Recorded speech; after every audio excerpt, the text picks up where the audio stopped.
These are United States Marines, the same Marines that have served our country since 1775.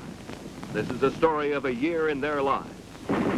Let's start it with Lieutenant General Lewis W. Walsh, Commanding General of the 3rd Marine Amphibious Force in 1966. Our Marines of World War II and Korea experienced many trying days. The heat and the mosquitoes of the tropics, the snow and the sub-zero weather and temperatures of Korea. Today we find ourselves back in the tropics, among the mosquitoes. And we have today that same dedicated Marine who learned long ago to endure these personal hardships to accomplish his mission. This is a story of Marines and of strangers in far places a world apart, giving voice to an anguished cry answered by these Marines. It is a story of distinguished achievement. Call it Marine 66. Yes, call it Marine 66. And start it in the Caribbean with Marine Helicopter Squadron 365 moving in from the aircraft carrier Boxer to the areas of the Dominican Republic and Haiti, battered by the savage onslaught of Hurricane Inez. The story of the heroic effort from 2 of the squadron officers. Major Kermit Andrews, commanding officer of HMM 365. Our first view of the damage caused by Hurricane Inez was the southern tip of Dom Rep. I've seen damage done by hurricanes before, but never in my life had I seen the complete destruction of woods, buildings, everything that was standing. In fact, the southern tip of Dom Rep, one huge area, even the leaves were gone from the trees. We spent the majority of the first 3 days working out of Barahona, delivering food. We did fly into some remote villages in between the clouds, high in the mountains, and deliver food and evacuate injured people. But for the most part, Dom Rep government had taken care of their own injured. On the 4th, when our operations, major part of our operations shifted into Haiti, I don't think any of us were prepared for the terrible conditions that we found in the remote mountain villages there. The people were that had been injured during the storm from flying tin were still had absolutely no medical aid. In fact, I saw people with huge cuts, broken limbs, with absolutely no first aid. Dirty rags, if any, were used as bandages. The majority of the cases that we evacuated from the remote towns in Haiti were stretcher cases. Pregnant women who were in terrible shape. In fact, I evacuated one woman who became a mother immediately after touchdown in the city of Jacmel. Captain John Franco, pilot training officer for HMM 365. On the 4th, 5th, and 6th, we went to Haiti. I myself worked the area east of Jacmel to Marigot and the little town of Paredo.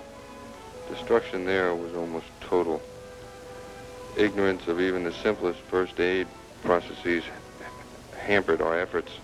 The squadron flew about 450 hours in these 6 days in the Dominican Republic and Haiti, and everyone was exhausted at the completion of it.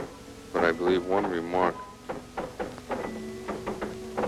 made it worth all the effort.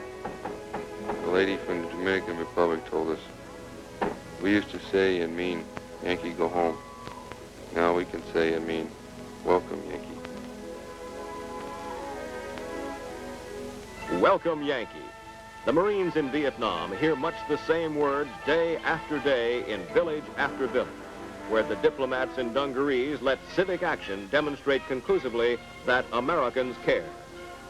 These acts of friendship and understanding have their beginnings a very long way off in the villages and cities of the United States, where other Marines, members of the Organized Reserve, which last year celebrated its 50th anniversary, help gather the funds through which the CARE organization is able to provide these vitally needed goods and services.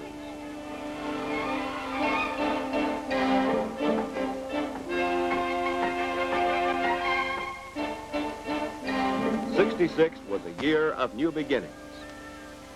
This March in the Sun had its beginning 10,000 miles away at Camp Pendleton, California, where the 5th Marine Division came back into being for the first time since World War II. After a few weeks of intensive training, the first increment of the division, the 26th Marines, received the word. It would soon be on its way to Vietnam to support our total military effort. For the men of the regiment, it was a real shot in the arm. Embarkation was an old, familiar process for some of the men. For others, it was another first. They and their sea bags loading on for the long voyage that would cross the international date line aboard the helicopter carrier that would take them into their first action.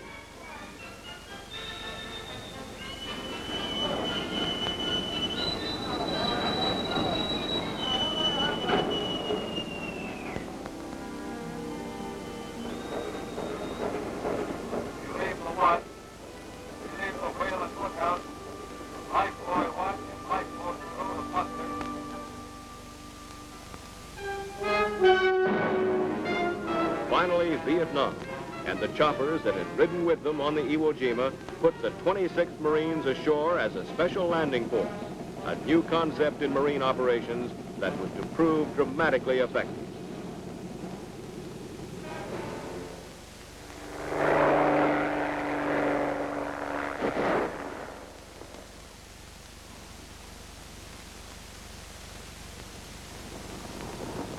The 5th Marine Division was back in action.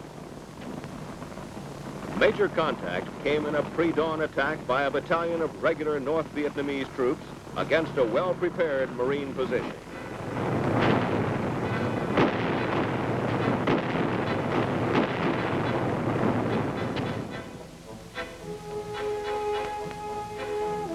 Dawn showed the enemy had made a costly error. At least 65 of their well-armed and equipped troops were found dead as the patrols moved out. Many others lay wounded on the field of battle, abandoned by their fleeing comrades.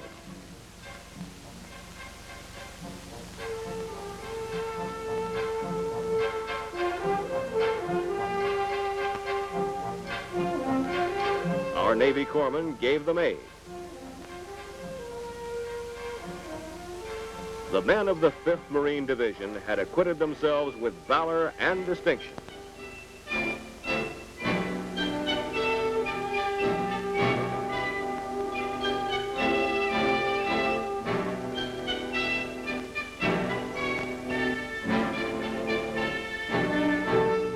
For the first time since World War II, Marine 66 included combat artists.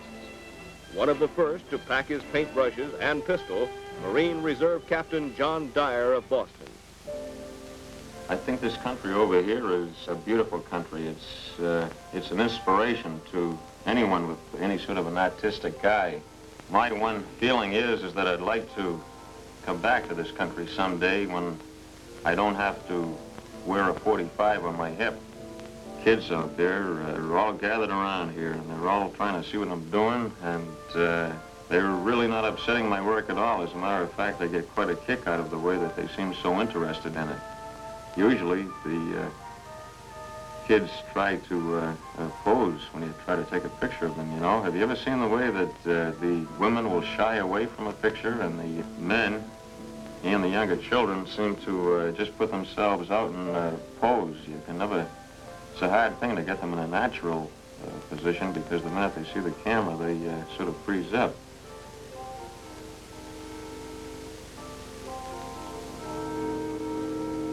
At every turn in Vietnam, something demands the attention of the combat artists.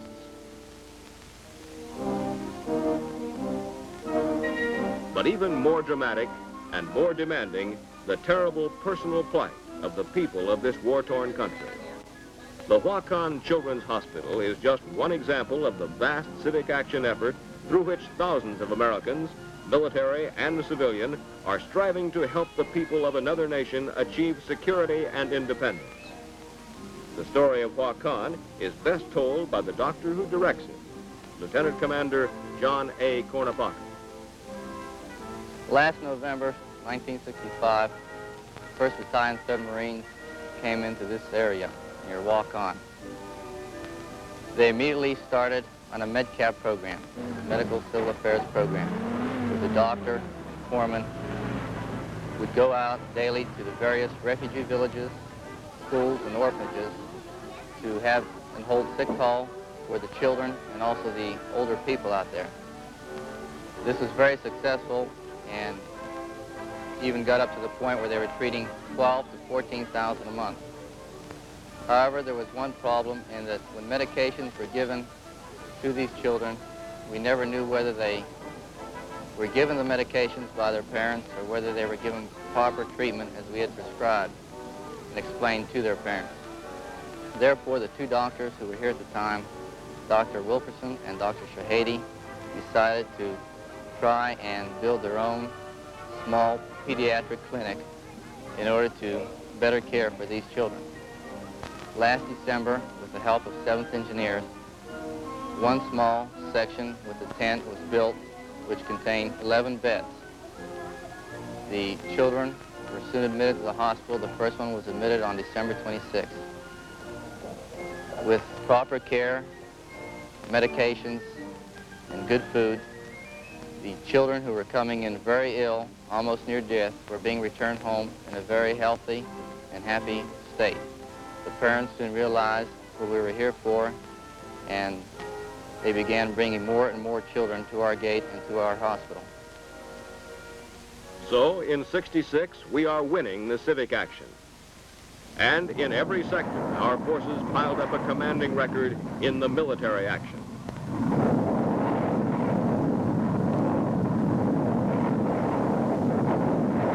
The year and the combat climaxed with the two major operations fought in this rugged terrain just south of the demilitarized zone that separates North and South Vietnam.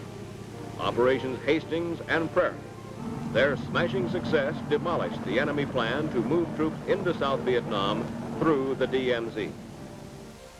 Hastings was initiated by Major General Lowell M. English. Prairie was carried on by Major General Wood B. Kyle. General English describes the early action. Back in May, it became evident that the North Vietnamese were building up in this area to the south of the DMZ. We believe that there are as many as 3 regiments in this area, and as a result, we have engaged in an operation along with the 1st ARVN Division in this area, with the ARVN Airborne in this area, and with the Marine Task Force Delta in this area.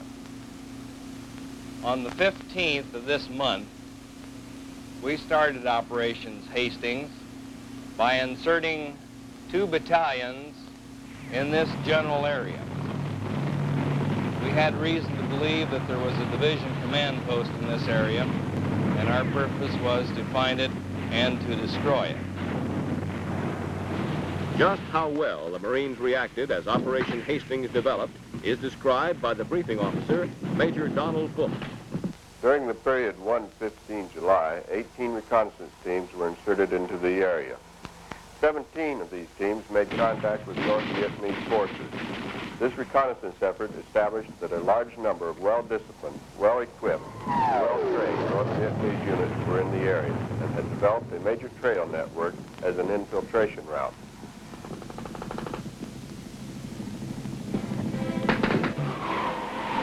General Kyle directed CT, Task Force Delta, to attack initially with 2 infantry battalions, retaining 1 battalion in reserve at Dong Ha. Thereafter, as the reserve battalion was committed, an additional battalion would be moved north from Da Nang to reconstitute the reserve. Following this pattern of operations, Task Force Delta grew from the initial 3 infantry battalions to a total of 7, including the Special Landing Force of the 7th Fleet. The movement of units north was accomplished primarily by Marine Corps KC-130 aircraft. Most of the supplies were also moved from Da Nang to Dong Ha by these same aircraft. The movement of units from Dong Ha into the field and the logistic support of units in the field was primarily by the 2 helicopter groups of the 1st Marine Air Wing. Task Force Delta's concept was to place blocking forces across the major infiltration trails to prevent movement into and out of the combat area, and then commenced searching for the enemy forces. At 0830 on D-Day, 15 July, 3rd Battalion, 4th Marines landed in the Songyang Valley by helicopter, followed at 1000 by 2nd Battalion, 4th Marines landing at the mouth of the valley. No fire was encountered during the initial landing. However, by mid-afternoon, fire was being received from 3 sides by the 3rd Battalion. Kilo Company had moved into a blocking position to the south, and by nightfall was under heavy attack from all sides. Heavy fighting was to be encountered by all units at one time or another throughout the area for the next 9 days. It became evident that a major part of the 324B Division was in Zone B.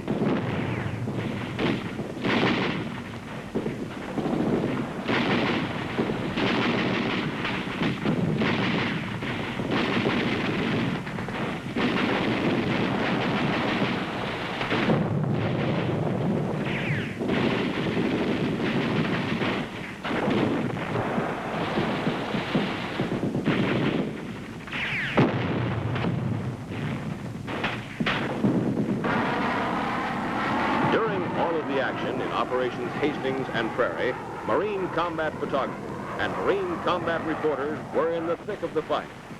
All of their reporting was spectacular, both in the air and on the ground. One of the most dramatic incidents in Operation Hastings occurred on July 25th, when Lima Company, 3rd Marines, fought its way to the support of India Company, trapped on a mountaintop by superior enemy forces.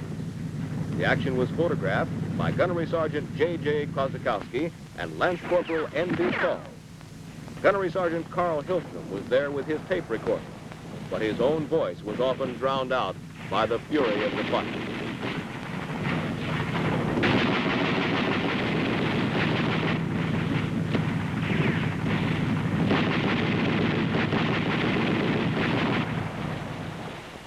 Right on the edge of the fighting zone that's just been chopped and blasted out of this hilltop. Still receiving sporadic small arms fire.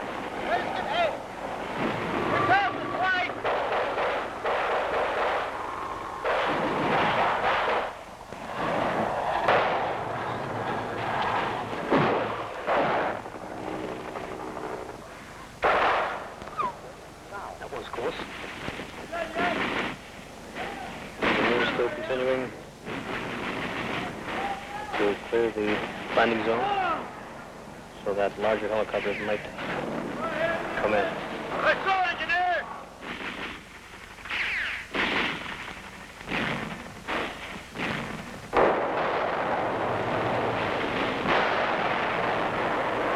It's a helicopter picking up a medevac, lifting out a wounded Marine.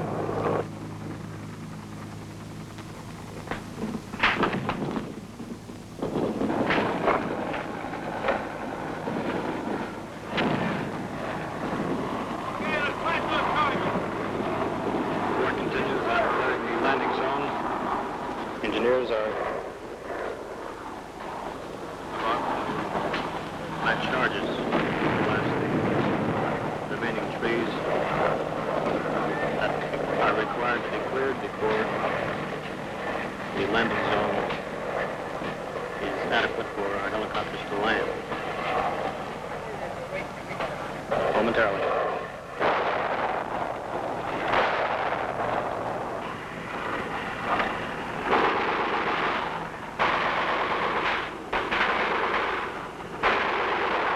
A few moments ago, it was cleared enough to allow 2 helicopters, one at a time, of course, to come in, and they flew off with some wounded Marines.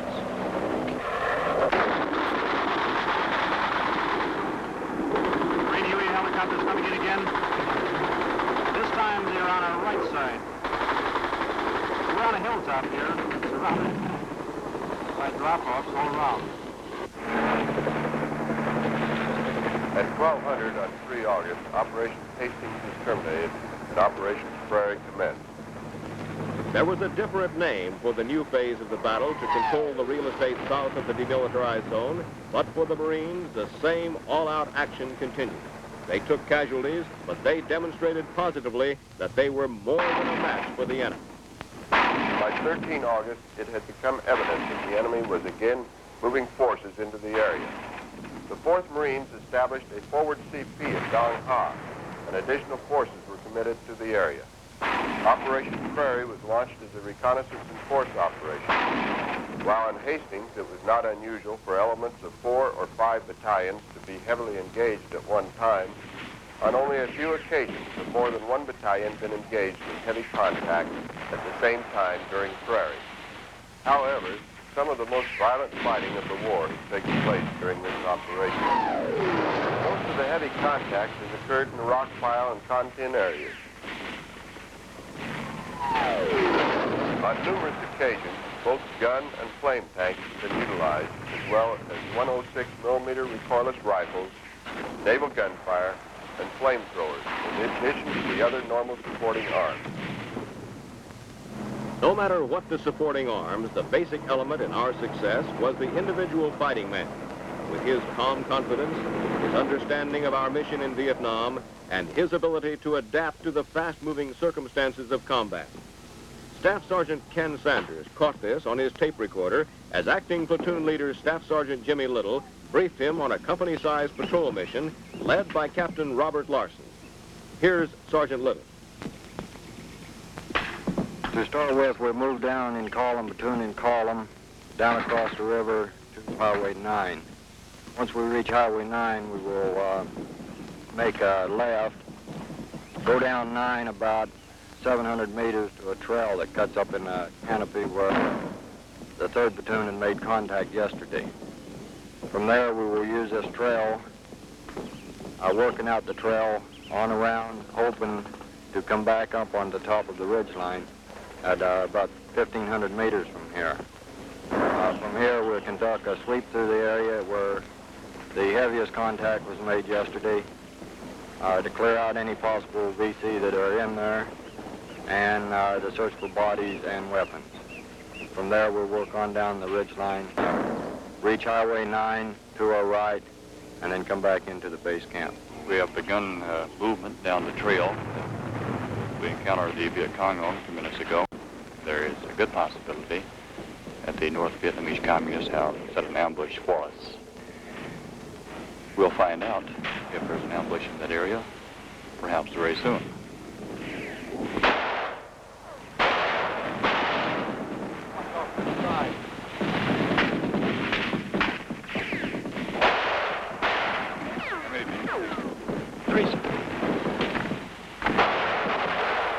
Machine guns, get up here.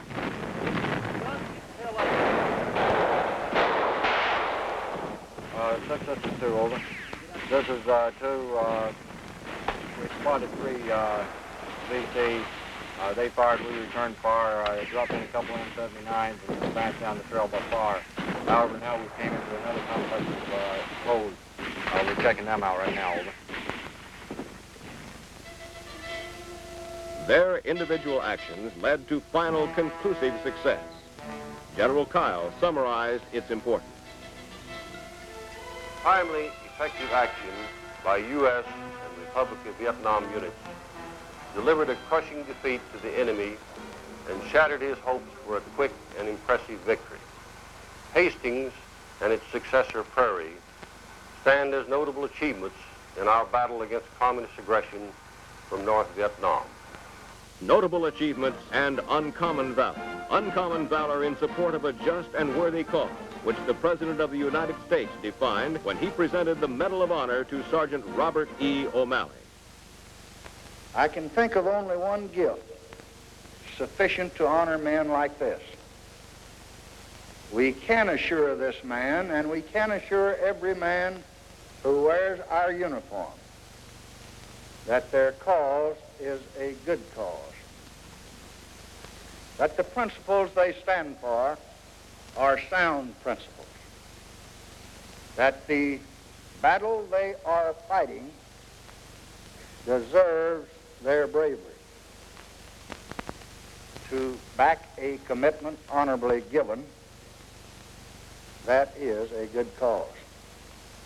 To shield a nation from aggression, that is a good cause. To defend men against coercion and intimidation. That is a good cause. To prove that terror and aggression simply will not work. That is a good cause.